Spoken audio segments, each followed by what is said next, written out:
There are power outlets for small electrical devices, such as cellular phones, throughout the cabin, the lower console tray and the back side of the front center console.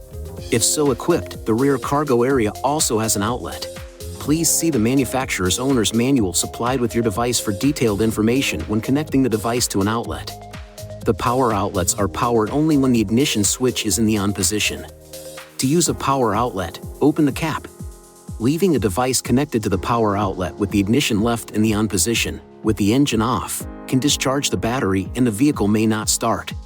If so equipped, this is the 120-volt power outlet for the cargo area and is rated at 150 watts and 1.25 amp maximum. Use the 120-volt power outlets only with the engine running to avoid discharging your vehicle battery. Please see your owner's manual for important safety information, system limitations, and additional operating and feature information.